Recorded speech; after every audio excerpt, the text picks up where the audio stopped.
Abra sua Bíblia no livro de Josué, no capítulo 14. Josué, capítulo 14.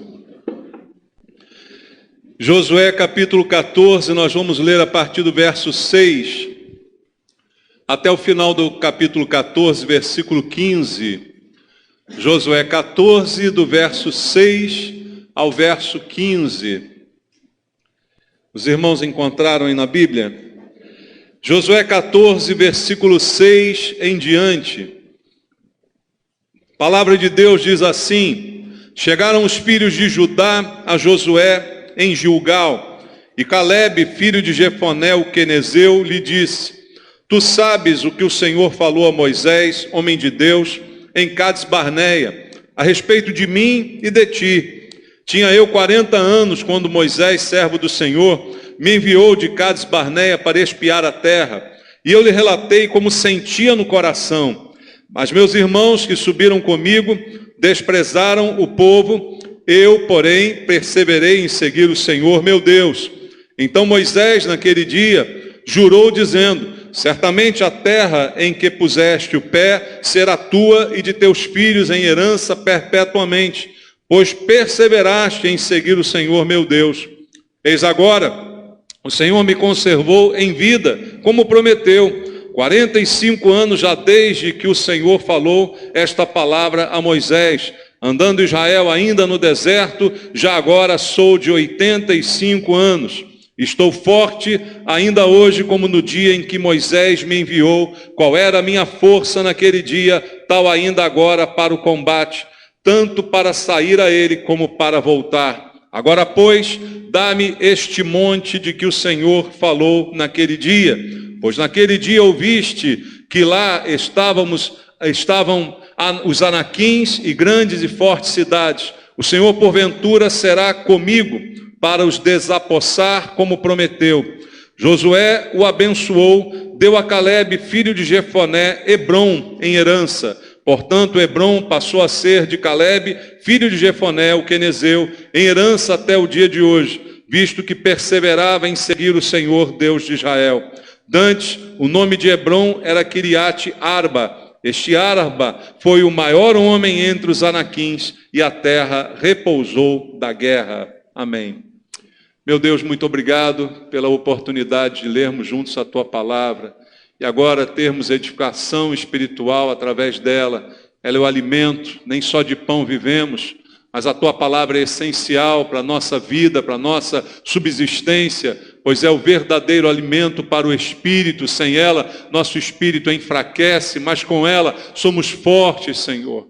Por isso, essa manhã, queremos ouvir o Senhor, através do Espírito Santo, falando conosco, transformando a nossa vida, Pai, nos dando força, coragem, ousadia, falando ao nosso coração, nos dando alimento que nos deixe forte. Por isso, não estamos aqui para ouvir a opinião dos homens, as historinhas, as filosofias, mas sim a voz do nosso Deus, através do Espírito. Que eu seja apenas um instrumento do Senhor, cheio da Tua unção, da Tua graça e misericórdia, para que eu tenha capacidade de ministrar a palavra, de maneira que ela atinja aos Teus propósitos, Pai. É o que eu te peço em oração com os meus irmãos, em nome de Jesus.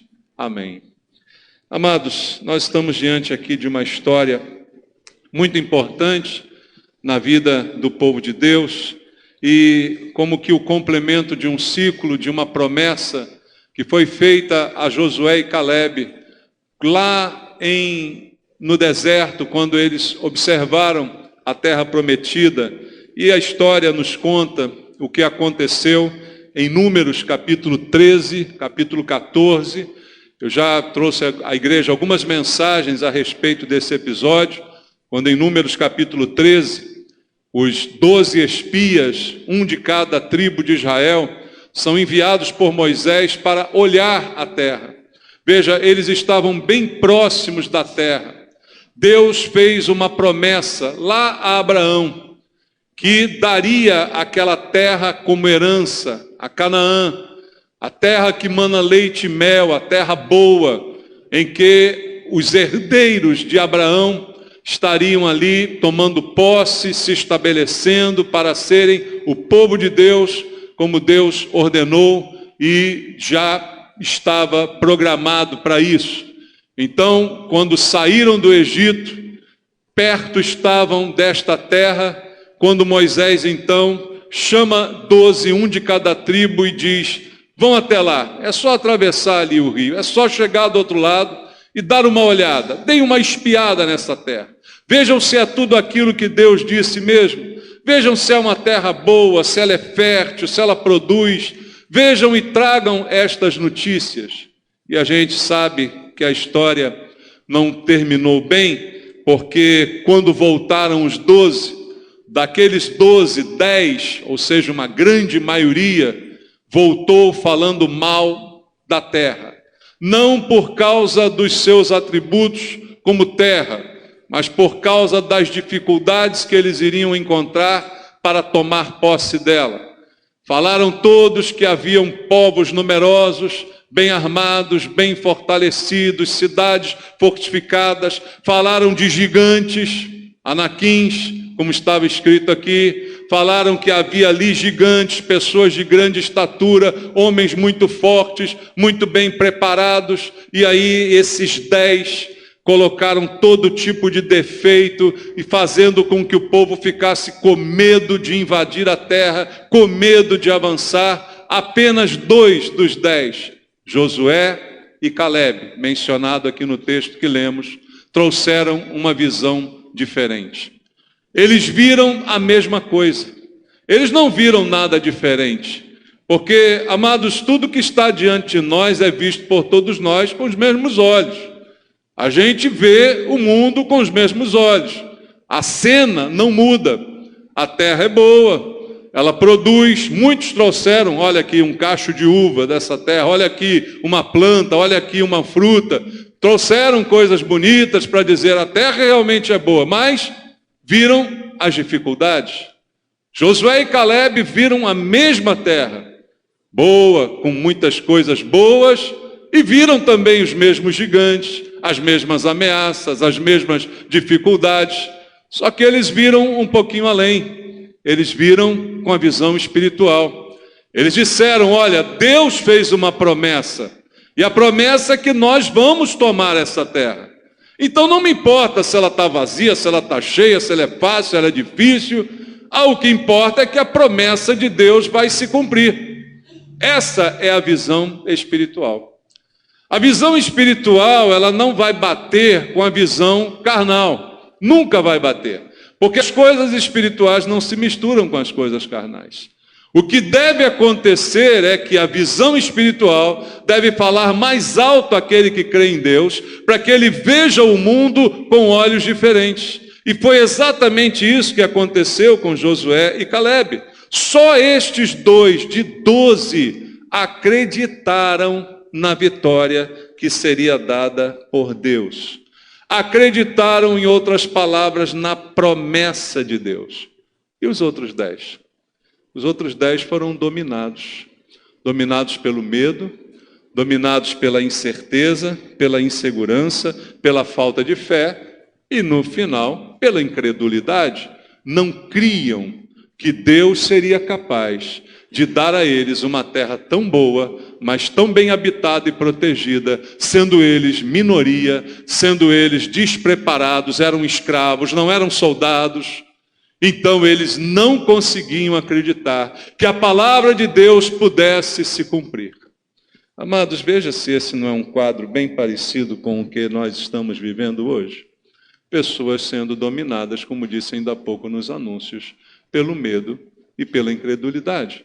Porque medo e incredulidade andam sempre juntas. A Bíblia diz que o perfeito amor de Deus lança fora todo medo. E quando isso acontece, esse amor me alcança, eu consigo crer em Deus. Então a fé, ela não consegue habitar junto com o medo. Se o meu coração é tomado pelo medo, imediatamente ele é esvaziado da fé. Mas quando ele é cheio da fé, imediatamente o medo, ao ser percebido, ele é combatido pela fé. O fato de eu ter fé não significa que eu não tenho medo. Significa que o meu medo é vencido pela minha fé. Porque a minha fé é maior do que o meu medo. E o que nós vimos aqui, através dessa história, é que todos aqueles 10, e veja, o número é sugestivo, porque 12, 10, 2, né? Uma minoria muito grande, irmãos. Numa conta rápida, 10% é 1,2. Então, para chegar a 2, chegou ali a 15, menos de 20%. Ou seja, uma minoria, Josué e Calebe, creram. Hoje nós vivemos isso na igreja. Muitos são chamados, poucos escolhidos. É sempre uma minoria. O remanescente é sempre menor.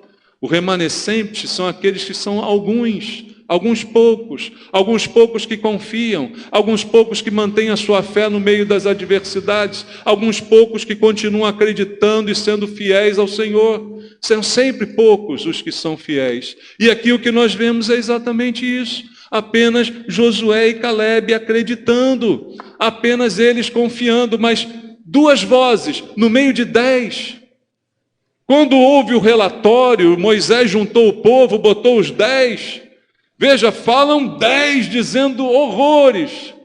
Aí a voz de 2, por mais que a Bíblia diga, veja, Calebe faz um discurso meio enfático, porque ele diz, eia, você já viu essa expressão na Bíblia? A expressão legal, né? Eia, subamos, vamos ganhar, vamos conquistar, está lá em Números 13, 14.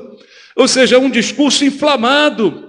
Mas é um discurso inflamado que se perde no meio de 10 vozes contrárias, dizendo, não vai dar certo, nós vamos morrer, isso é uma desgraça, você não está vendo, você é doido. É sempre assim, irmãos. Com a fé, você sempre vai ser chamado de doido. O dia que alguém de fé foi ser chamado de normal, tem uma coisa errada. Porque a fé é doida, irmãos. A fé ela não é baseada em lógica humana. Ela é algo que me faz simplesmente crer e confiar. A lógica humana diz, isso é impossível, isso não vai dar, você não está vendo, você é doido.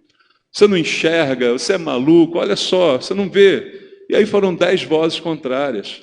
Mas 10 do mesmo povo, não foi gente de outros lugares, foi do mesmo povo. Assim hoje na igreja a gente pode ter isso também. 10 crentes falando uma coisa e 2 loucos falando ao contrário. 10 com medo de morrer de pandemia e 2 falando ao contrário. Vai ser sempre assim, irmãos. A coisa vai ser sempre desse jeito. Mas o pior de tudo é que os 10 abafam os 2. A voz dos 10 são tão perigosas e hoje a gente tem um fator ainda maior. Além dos 10 do dentro do povo, a gente tem 1 milhão fora do povo no jornal comunista, né, no jornal, na imprensa terrível, dizendo, não, vocês vão morrer, não, vai tudo dar errado, não, porque você sair na rua, você vai... Né? Então a gente tem mais do que os 10. Pelo menos esse problema Moisés não teve. Eram só os 12 ali. Todos do mesmo povo. Mas mesmo assim, a voz de 10 abafou a voz de 2. E sabe o que aconteceu? Aí vamos lá ler em Números capítulo 14. Olha o resultado que foi gerado nesse momento. Em Números capítulo 14, no versículo 23... diz assim, nenhum dos homens que tendo visto a minha glória e os prodígios que fiz no Egito e no deserto, todavia me puseram à prova já 10 vezes e não obedeceram a minha voz. Nenhum deles, diz o verso 23, olha só, verá a terra que com juramento prometi a seus pais. Sim, nenhum deles que me desprezaram a verá. Olha a sentença de Deus. Agora o versículo 30. Não entrareis na terra a respeito da qual jurei que vos faria habitar nela, salvo quem? Calebe, filho de Jefoné. E quem mais? Josué, filho de Num. Isso aqui, irmãos, é uma coisa tremenda para nos alertar para os dias de hoje também. A sentença de Deus sobre esta maioria foi a seguinte: vocês duvidaram de mim, vocês não acreditaram em mim, vocês se apoiaram no que vocês viram, nas experiências, na ciência, vocês se apoiaram naquilo que vocês imaginaram, raciocinaram, pensaram, totalmente racionais em relação ao que viram naquela terra. Então vocês, a despeito de já terem visto milagres na vida de vocês, já terem visto eu atuando de forma maravilhosa, vocês não entrarão em Canaã. E aí, irmãos, Quando a gente pensa nisso, a gente dá uma coçada na cabeça, né, e fala assim, peraí, não entrarão em Canaã? Hoje a gente diz que estamos aí caminhando para uma nova Canaã. Você já ouviu essa expressão? A igreja caminha para a nova Canaã. Será que de 12, 10 não vão entrar na nova Canaã? Será que esse número está tão grande assim na igreja do Senhor hoje? Eu não estou falando da nossa, da igreja do Senhor. 10 de 12, de cada 12 frequentadores de igreja, 10 não vão entrar em Canaã. E sabe o que significa não entrar em Canaã? Significa morrer no deserto. Porque foi o que aconteceu. E aquele povo que estava pertinho, veja, 12 foram lá e voltaram. Então sabiam o caminho. Se foram lá e voltaram, sabiam o caminho. Não foi por falta de caminho, não foi por falta de GPS que eles não foram, mas foi por juízo de Deus. Porque Deus disse, já que não creem em mim, vocês não vão entrar, e essa geração de vocês não vai entrar, a não ser Josué e Calebe. Então dali para diante foram 40 anos vagando no deserto sem rumo, sem entrar na terra, para que morresse todos aqueles incrédulos que foram influenciados pelos 10, morreram todos no deserto, e uma nova geração nasceu a partir dali, e essa nova geração de 40 anos pôde entrar depois na terra prometida, sob a liderança de Josué e Calebe, porque foram os únicos que escaparam por designação de Deus, por decreto de Deus, diante da incredulidade. Deus jamais abençoa a incredulidade, seja ela com o motivo que for, seja ela com a razão que for que você possa dar. Ah, mas eu não acreditei, Senhor, por isso, porque eu vi isso, vi aquilo. Deus não abençoa incredulidade, irmãos. Não há como isso mudar, por mais que a igreja queira ficar moderninha, isso não vai mudar jamais. Incredulidade não é abençoada por Deus, porque sem fé é impossível agradar a Deus. Deus não libertou aquele povo do Egito para deixar aquele povo morrer no deserto. Deus queria levar todos, mas 10 insistiram e convenceram a maioria burra, a maioria ignorante. A voz do povo não é a voz de Deus, isso é um ditado errado. A maioria ali foi a voz do povo, não, vamos embora, não vamos entrar não, a gente vai morrer. A maioria não é a voz de Deus. A voz do povo não é a voz de Deus. E ali eles ficaram naquele deserto e ali morreram, depois de 40 anos no deserto. Aquela geração morreu, os que nasceram, os jovens, foram aqueles que dominaram a terra, sob o comando de Josué. Depois de 40 anos, atravessam o Jordão e começam a tomar cidade por cidade. Você lê essa história no livro de Josué, você vê as coisas acontecendo, só que passam-se 5 anos. A tomada não é assim, cheguei e tomei aquela terra toda, pronto, não. São 5 anos de batalha, de luta, até chegar ao capítulo 14, que nós lemos aqui no início. E aí no capítulo 14, no versículo 5, se reúnem diante de Josué, que era o líder, e aí está Calebe, um homem com 85 anos. Diz a Bíblia que ele com 40 anos, ele mesmo aqui relatou, foi visitar a terra. Passam 40 no deserto, mais 5 para a dominação, 5 anos, 45, mais 40, ele está com 85 anos. E aí? Tem poucos aqui. Tem algum homem aqui com 85 anos? Não. Se tivesse, estaria todo. Calebe está inteirão. A fé deixa a gente mais jovem, irmãos. Acho que é por isso que meu cabelo não embranquece. Gostou dessa? Tem tinta não. Tem tinta não. O pessoal fica dizendo que tem tinta? Não tem não. Aqui não tem não. 54. Está faltando 31 para chegar em Calebe. Mas com 85 anos, irmãos, Calebe, ele chega para Josué, e aí ele faz uma lembrançazinha para Josué. Ele diz assim, ô Josué, você lembra que lá a gente foi abençoado por Deus, né? E aí Deus me prometeu uma parte dessa terra aqui, e agora eu queria essa terra. Calebe, filho de Jefoné, o quezoneu, lhe disse: tu sabes o que o Senhor falou a Moisés, homem de Deus, em Cades Barneia, a respeito de mim e de ti. Aí ele diz no versículo 7 assim, olha, tinha eu 40 anos quando Moisés, servo do Senhor, me enviou de Cades Barneia para espiar a terra. E eu lhe relatei como sentia no coração. Veja aqui, queridos, a relação coração-mente deve ser entendida como alma, espírito e mente carnal, calculista, né? Ou qualquer outro tipo de adjetivo que você possa dar. Ele, Josué e Calebe, os dois, mas agora especificamente Calebe, ele diz que ele vai espiar a terra, mas volta falando dos seus sentimentos. Eu já disse aqui várias vezes que o coração é enganoso. Mas não é nesse sentido que Calebe está falando, mas no sentido de ver, não apenas com a sua mente carnal, mas com os sentimentos que ele alimentava no seu coração. E a Bíblia diz: filho meu, dá-me o teu coração. Quando você entrega o seu coração para Deus, Deus opera no seu coração e você passa a ter uma visão espiritual das coisas. E a Bíblia diz aqui que Calebe, ele relatou como ele sentia no seu coração. Veja, Calebe é homem como eu, como você, no sentido genérico da palavra, ser humano. Ser humano tem medo. Todo ser humano tem medo. Eu tenho medo, você tem medo. Isso é bom, é saudável.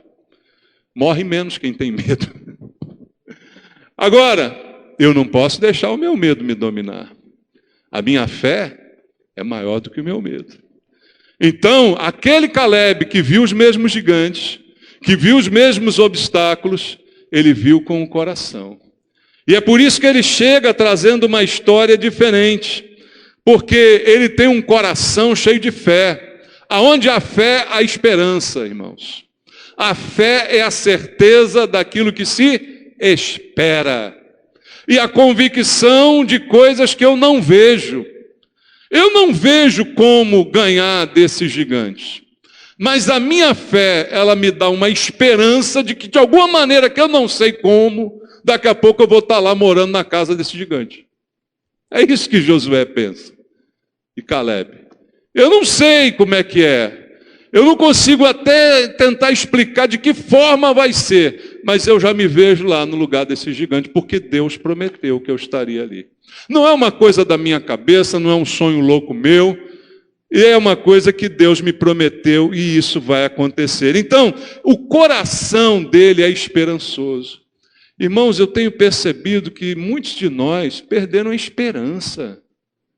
Muitos irmãos cristãos, crentes, parece que não tem esperança. Não tem esperança, não fazem planos mais. Não, já está tudo acabando mesmo, então não faz plano, não programa as férias do ano que vem, não faz nada, porque não, acabou tudo. Irmãos, cadê a esperança? E aí, quando você não tem esperança nas coisas da terra, muito menos nas celestiais. Não tem esperança que vai morrer e vai para o céu. Não tem esperança que vai encontrar com Jesus. Não tem esperança que vai morar na Nova Canaã. Tem muita gente aqui no nosso meio que não tem esperança mais. Mas Josué e Calebe, eles têm esperança. E Calebe disse: não, eu vi com o meu coração. O meu olho viu uma realidade, mas o meu coração viu outra realidade. E é por isso que Deus deu a ele essa herança. E aí veja bem o versículo 8 que diz: mas meus irmãos que subiram comigo desesperaram o povo. Veja, desesperaram o povo. E agora a segunda parte. Eu, porém, perseverei em seguir o Senhor meu Deus. Ele diz que ele, ao contrário dos outros que trouxeram desespero, olha só como alguém pode chegar do teu lado e te deixar desesperado. Já aconteceu isso? Alguém chegar perto de você, falar tanta besteira que você sai da conversa desesperado, meio sem rumo. Não é gente que chega perto de você, olha, vai dar tudo errado, olha, está acontecendo isso, está acontecendo aquilo, olha, vai morrer todo mundo, não sei o que, você sai dali, você fica nervoso. Foi assim que os 10 fizeram, deixou todo mundo nervoso. Mas Josué e Calebe, e aqui especificamente Calebe, ele diz: eu, porém, perseverei em seguir ao Senhor. E é interessante a palavra perseverar. Eu já disse várias vezes aqui que perseverar é uma coisa difícil. Ninguém precisa perseverar para comer uma picanha. Lembra que eu já usei esse exemplo aqui várias vezes? Ninguém persevera para uma coisa boa. Eu vou ter que perseverar porque vou ter uma picanha me esperando agora no almoço, o cara sabe, sangrando, gordurinho. Não, ninguém fala isso. Você, quando fala em perseverar, é que, olha, vai ser uma coisa difícil, mas eu vou me superar e vou conseguir. Então, a realidade que Josué e Caleb viram é difícil, mas ele disse, não, mas eu perseverei. Perseverei em acreditar em Deus, perseverei em seguir ao Senhor, perseverei em confiar na palavra que Ele me deu. Era difícil, diante daquilo que eu vi, era muito difícil, eu realmente tive que perseverar para acreditar. Eu tive que perseverar para continuar animado, eu tive que perseverar para continuar crendo.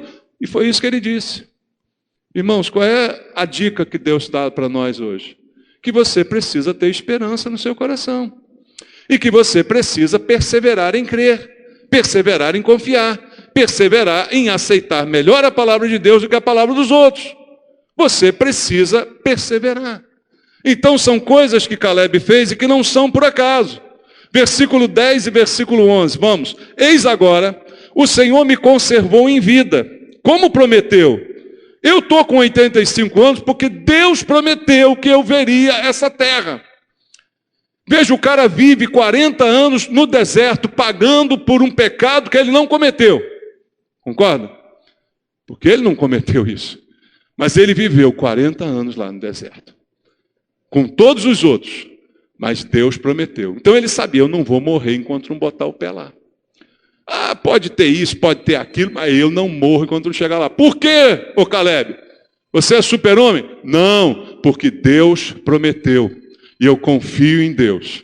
E ele chegou na terra e ainda passou mais 5 anos nela e agora está com 85 anos diante do Senhor e diante do povo.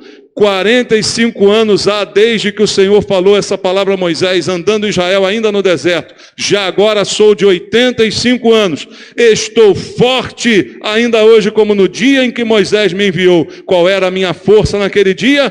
Tal ainda agora para o combate, tanto para sair a ele como para voltar. Ah, irmão, eu só quero chegar a 85 anos se for assim. Tá bom? Se eu não estiver me limpando sozinho, pode me jogar. Mas eu quero estar lá assim, com a cova longe, mas eu forte. Olha, do jeito que eu estava lá, eu estou aqui. Com a força que eu tinha lá, eu estou aqui, a mesma disposição. Eu quero ainda vir e quero voltar. Eu quero bater num gigante e ainda quero voltar para cá. Essa é a posição. Eu não sei como é que estava Caleb. Não tem um relatório médico dele aqui, se ele tinha as coronárias boas, já estava meio entupido, se o colesterol estava alto. Eu não sei, mas eu sei que o sentimento dele é esse. Às vezes não importa como a gente está por fora. Paulo mesmo diz, olha, embora o homem exterior se corrompa, quem é o homem exterior? É o nosso corpo, o corpo fica velho. Mas o homem interior se renova dia a dia. O que é importante não é o seu corpo, o que é importante é o que está dentro dele, o teu espírito. É bom cuidar do corpo, né? Também não vamos abusar, beleza. Mas não é você estar um gatinho com 85 anos que vai te garantir alguma coisa. O que vai te garantir alguma coisa é você estar com o teu espírito novo, renovado todo dia. Não é as plásticas que você faz, as chapinhas e tal para as mulheres. O que vai garantir você belo na velhice é o teu espírito. Meu espírito está novo, meu corpo pode estar caindo, mas o meu espírito ainda está forte, porque eu creio em Deus, eu confio no Senhor de todo o meu coração. Estou forte ainda hoje, como no dia em que Moisés me enviou. Quem confia no Senhor, irmãos, a mente não envelhece. O corpo envelhece, mas a mente não envelhece. E aí, sabe o que vai acontecendo? Normalmente, quando a mente se preserva, não estou falando, claro, de doenças, né, que a gente hoje conhece, Alzheimer e outras coisas qualquer. Mas como você preserva a sua mente pela fé, pela crença em Deus, pela esperança, quando você não perde a esperança, não perde a fé, automaticamente o teu corpo vai melhorando também. Existem doenças que são chamadas pelos médicos de psicossomáticas. Elas somatizam no corpo algo que você pensou na mente. Elas não existem no corpo, mas a tua mente se convenceu de que elas existem e elas acabam até se manifestando. São psicossomáticas. Então, olha a importância de uma mente saudável, sadia. E o que mantém uma mente sadia é a fé, meu irmão. Não é ômega 3 nem 6. É a fé que mantém a tua mente saudável. Não são exercícios respiratórios, nem yoga. É a fé que mantém você saudável. E aí, com fé, você não vai ficar imaginando, estou com câncer. Aí, a diabetes aumentou, meu pé vai cair. Você não vai ficar assim, meu irmão. A fé vai fazer você ter esperança. E o teu corpo vai acompanhar a tua fé. E se alguma coisa der errado, você continua crendo. E você vai para a morte, vai para a sepultura crendo, porque um dia todo mundo vai morrer. Tá bom? Então ninguém morre de velhice. Velhice é falência dos órgãos. Então alguma hora alguma coisa vai parar de funcionar. Isso não tem jeito. Pode ser cedo, pode ser tarde, mas o importante é que até o fim você creia. Até o fim você confie, você acredite. Isso é que faz diferença na vida de um cristão. Veja, a confiança de Caleb em Deus fez com que ele pudesse agora. Olha o que aconteceu no verso 12. Olha o que ele diz. Agora, pois, dá-me este monte de que o Senhor falou naquele dia. Pois naquele dia ouviste que lá estavam quem? Os anaquins e grandes e fortes cidades. O Senhor, porventura, será comigo, para os desapossar, como prometeu. Isso aqui, para mim, é o cerne desse texto aqui, irmãos. O cara está com 85 anos de vida. Eu quero um pedacinho dessa terra, porque o Senhor me prometeu. Então, reserva para mim aquele lá, perto do rio, numa planície, com uma graminha verde, que eu quero uma casinha no campo, né? Eu quero uma casa no campo, tem até uma música assim, né? Eu quero terminar meus dias ali na tranquilidade, um solzinho batendo, um peixinho do lado. Beleza. Não. Caleb pede Hebrom, irmãos. Primeiro é um monte. Já é uma cidade na montanha. A cidade, quando era construída na montanha, já é para dificultar a invasão. Porque lá do alto, quando alguém vem invadindo, você vê, aí joga tudo que você puder jogar lá, você joga fogo, joga tudo no inimigo lá, flecha, né? Então, a cidade no monte já é difícil. E em Hebrom, que ele tinha visto, moravam os anaquins, os gigantes, as pessoas que tinham mais de 2 metros de altura. E aí? Mas é isso que eu quero. Eu não quero fácil. Eu quero difícil. Por quê? Eu creio em Deus. Quem crê em Deus não fica buscando facilidade. Irmão, facilidade é a gente ficar na cama, deitado o dia todo, se escondendo de tudo, lá dentro de casa, protegido. Isso é o fácil. O fácil qualquer um faz. Deus chamou a gente para fazer o difícil. E o difícil é pedir Hebrom. Eu podia pedir qualquer terra. Caleb podia pedir qualquer uma, mas ele pede Hebrom. Mas não é lá que estão os anaquins, que são altos, saber, são esses lá mesmo, mas são esses que eu quero. Porque eu confio em Deus que Ele vai me dar. O Senhor será comigo para os desapossar, como prometeu. Aqui é que está a diferença. Alguém fez uma promessa. Quem foi que fez? O Senhor, Deus. Então ela vai se cumprir. Eu não quero saber se eu estou velho, eu não quero saber se eu tenho recurso, eu sei que de alguma forma eu vou entrar em Hebrom, aqueles gigantes vão cair e eu vou morar na casa dos gigantes. Essa é a atitude principal. Hebrom é a terra dos gigantes, mas é a terra dos gigantes que eu quero tomar. Irmãos, vamos aprender isso, pelo amor de Deus. Vamos aprender um pouquinho de fé, um pouquinho de esperança, mas que se reflita na hora da escolha. Não adianta a gente sair daqui dizendo, eu creio, eu confio e tal, mas na hora da escolha, eu escolho fácil. Na hora da escolha, eu escolho mamão com açúcar. Não, Deus não prometeu, então eu vou fazer aquilo que vai ser melhor. E é isso que eu vou fazer, é isso que eu vou escolher. Eu vou escolher aquilo que Deus tem para mim. Não importa se é fácil ou se é difícil. Caminho fácil era mais tranquilo, era espiar, era olhar de longe. Não, mas eu vou lá. Eu quero tomar, eu quero vencer. Veja o versículo 14 ainda, o que está escrito. Portanto, Hebrom passou a ser de quem? De Calebe, filho de Jefoné o quenezeu, em herança até o dia de hoje. Por quê? Porque ele perseverou em seguir ao Senhor, Deus de Israel. A causa da sua vitória não foi a força de Calebe, não foi a sua juventude de 85 anos, não foi a força dos soldados que foram com ele. A causa da vitória, ele perseverou em seguir ao Senhor. O que a igreja mais precisa hoje, irmãos, é de perseverança. A igreja em Atos dos Apóstolos, está lá, Atos 2:42. Eu me lembro que no início dessa igreja eu mandei fazer essa placa, botei, acho que ela sumiu, não sei onde foi a placa, mas ela estava escrito Atos 2:42, e perseveravam na doutrina dos apóstolos, na comunhão, no partir do pão e nas orações. Eu mandei fazer a placa quando a igreja inaugurou em 99, e ela ficou aí acompanhando a igreja um tempão, a placa para lembrar a gente, perseveravam na doutrina dos apóstolos, na comunhão, no partir do pão e nas orações. Hoje as pessoas não perseveram mais.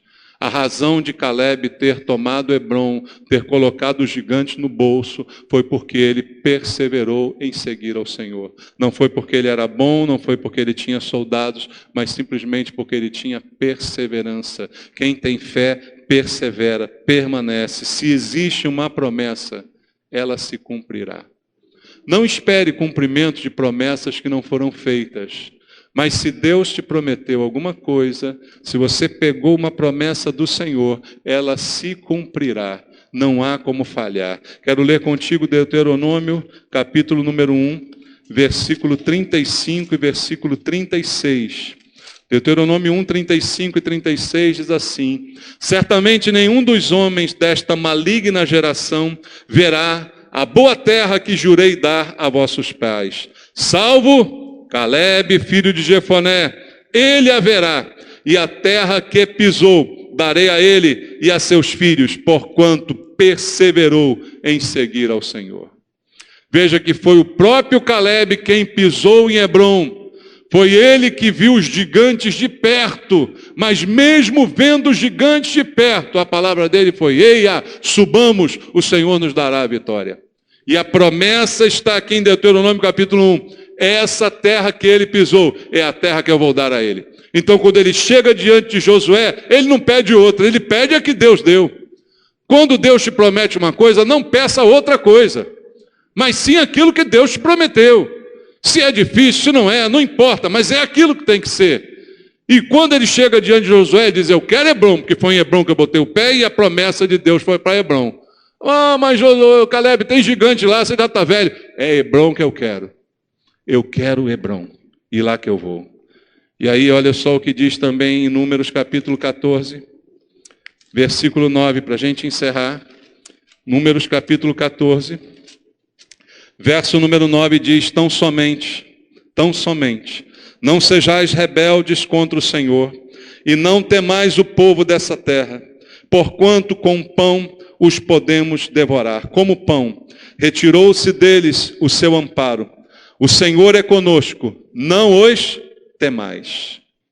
Veja o que disse para aquele povo: o Senhor é conosco, não tenham medo daquele povo.